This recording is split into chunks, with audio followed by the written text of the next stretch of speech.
Salam kenal, saya Taufik. Saya merupakan dosen di Departemen Parasitologi FKPMK UGM. Di sini kita akan sama-sama belajar soal echinococcus. Khususnya adalah Cystic echinococcus. Melalui video pembelajaran kali ini, diharapkan teman-teman bisa memahami soal parasit yang menyebabkan Cystic echinococcus serta epidemiologi dan patogenesis dari Cystic echinococcus. Kita lihat dulu secara umum. Jadi echinococcus itu merupakan suatu penyakit yang disebabkan oleh 4 spesies dari genus Echinococcus. Ada Echinococcus granulosus, multilocularis, Vogelii, dan oligarchus. Dan yang menyebabkan Cystic echinococcus, kadang disebut juga hidatitis, itu hanyalah yang Echinococcus granulosus. Secara umum, Echinococcus itu merupakan penyakit yang terapinya itu mahal dan juga sulit, tetapi pencegahannya sangat mudah. Terapinya melibatkan operasi dan pengobatan yang cukup panjang, sementara pencegahannya kita hanya perlu melakukan pemberian obat cacing rutin pada anjing yang merupakan hospes definitif dari Echinococcus granulosus. Cystic echinococcus itu bisa ditemukan di banyak tempat di seluruh dunia. Ya, kita bisa lihat ini daerah endemisnya cukup banyak ya.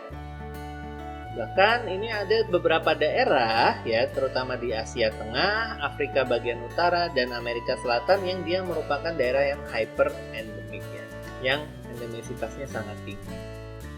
Insidensinya ini sangat tergantung daerah ya, antara 1 sampai 220 kasus per 100.000 penduduk.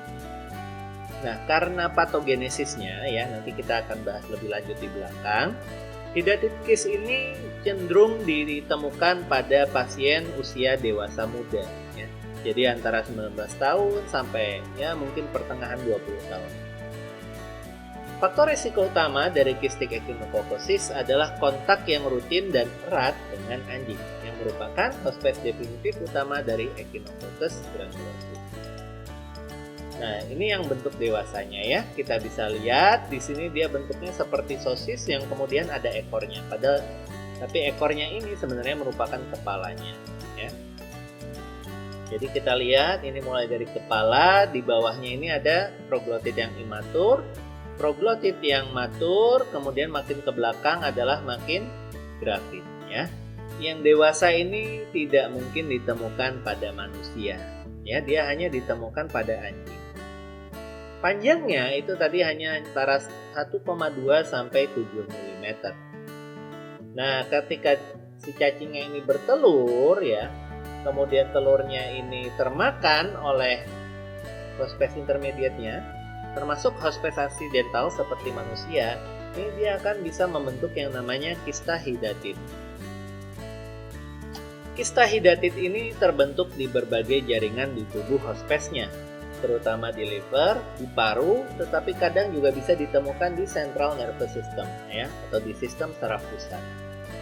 Dia tumbuhnya sangat lambat, kurang lebih 1 mm per bulannya, tetapi dia bisa tumbuh sampai diameternya kurang lebih 30 cm, dan itu isinya itu berliter-liter cairan yang ada protoscolex-nya atau larva dari si cacing itu sendiri.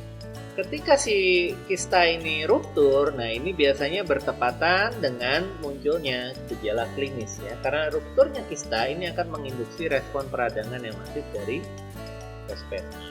Siklus hidupnya dimulai dengan keluarnya telur bersama dengan feses hospes definitifnya ya, yaitu anjing tadi. Nah, ketika telurnya ini nggak sengaja tertelan oleh manusia atau hospes intermediate alaminya, yaitu ruminansia, dia akan membentuk yang namanya kista hidatit tadi ya. Tadi terutama di liver, di paru-paru, dan di sistem saraf pusat.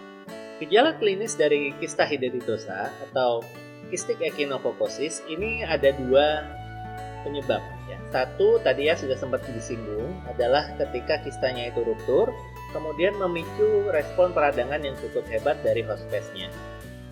Yang kedua adalah ketika terjadi proses desak ruang. Ya. Ini salah satu contohnya terjadi ketika si kista tadi terbentuk di sistem saraf pusat. Ya.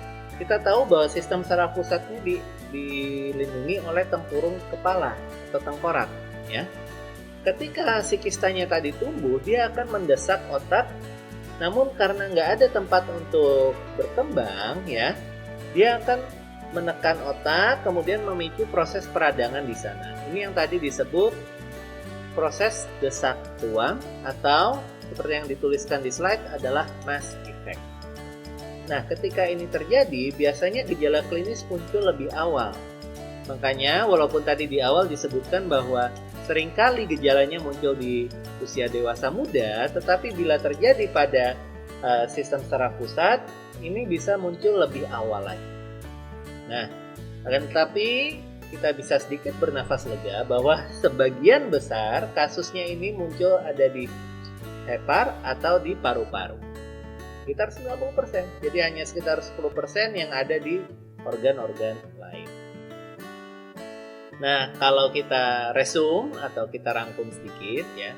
Jadi cystic echinococcus itu merupakan sebuah penyakit yang mahal dan sulit untuk diterapi, tetapi pencegahannya mudah ya. Nah, pada manusia kita hanya akan menemukan bentuk larva ya atau bentuk kista dari si Echinococcus granulosus. Nah, kecuali kistanya terletak di sistem saraf pusat, cystic echinococcus cenderung manifestasi klinisnya muncul di usia dewasa muda. Nah, manifestasi klinisnya tadi ya bisa terjadi entah karena kistanya pecah atau karena proses desak ruang dari si kistanya itu. Ya, kurang lebih begitu dari kami. Ini adalah referensi yang kami gunakan untuk pembuatan video pembelajaran kali ini. Monggo jika teman-teman ingin belajar lebih lanjut bisa diakses untuk link-link tersebut. Sekian dari kami, sampai jumpa di video pembelajaran berikutnya.